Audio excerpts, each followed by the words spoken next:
अस्सलाम वालेकुम नाज़रीन, मैं हूं आसिफ जट। ये हैं अबरार सुल्तानी साहब, जिनका ताल्लुक बनीगाला से है। बचपन से कहा जाता है कि ये कच्चा गोश्त खा रहे हैं। अब क्योंकि आम इंसानों में ये बात नहीं पाई जाती, ये जरा हट के बात है।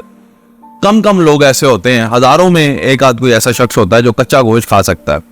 इसलिए मैं इनकी कुछ डिटेल्स आपके साथ शेयर करता हूँ। ये एक वक्त में 1 से 2 किलो कच्चा गोश्त खाने की सलाहियत रखते हैं और बकरे और गाय का गोश्त जो है वो ज्यादातर खाने की कोशिश करते हैं। कहते हैं कि मेरे पास इतना वक्त नहीं होता, वक्त ज्यादा लगता है पकाने में, तो मैं कच्चा ही खा लेता हूँ। अच्छा जी, ठीक है, समझ आती है कि जी इनके पास वक्त नहीं होता तो इन्होंने कच्चा ही खाना शुरू कर दिया। अब कच्चा गोश्त जब ये खाते हैं तो सवाल पैदा होता है कि उसके असरात इनकी सेहत के ऊपर क्या होते हैं। तो इन्होंने कहा आज तक मुझे कोई बीमारी नहीं हुई इससे, बल्कि मैं ये समझता हूँ कि पका हुआ गोश्त जो होता है उसका जायका तब्दील हो जाता है और कच्चा गोश्त जो है वो ज्यादा अच्छा है। अगर मैं किसी शादी के फंक्शन पे चला जाऊं तो वहां पे भी रिक्वेस्ट करके कच्चा ही गोश्त मंगवा लेता हूँ, पका हुआ नहीं खाता। लेकिन अगर मजबूरन मुझे पका हुआ मिले तो फिर पका हुआ खा लेता हूँ, लेकिन ज्यादा नहीं खा सकता। आज तक किसी भी बीमारी से कोई मुझे दो चार नहीं होना पड़ा इस कच्चा गोश्त खाने की वजह से। ये हैं अबरार सुल्तानी साहब जो कि आजकल फेमस हो रहे हैं कच्चा गोश्त खाने की वजह से।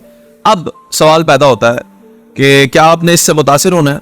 क्योंकि लोग देखते हैं तो ज़ाहिर मुतासिर होते हैं और फिर इस तरह का काम करते हैं। नहीं, आपने बिल्कुल भी मुतासिर नहीं होना।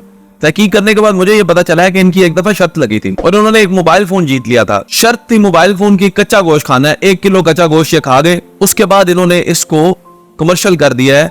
अब इन्होंने ये कमर्शियल एक्टिंग करनी शुरू कर दी है कि वो मैं कच्चा गोश्त खाता हूँ और इंटरव्यू हो जाए और बस फेमस हो जाए और किसी तरीके से इनमें से भी पैसे निकल आए। ये असल हकीकत है, इसलिए आप लोगों ने इससे बिल्कुल भी मुतासिर नहीं होना। घर में बैठे बच्चे नौजवान इस तरह की बिल्कुल हरकत करने की कोशिश ना करें, इससे कोई आपको फायदा हासिल नहीं होगा। आप खिलाफ फितरत काम ना किया करें। जो फितरत है इंसान की, जिस तरह इंसान खाना खाते हैं आप भी उसी तरह खाएं।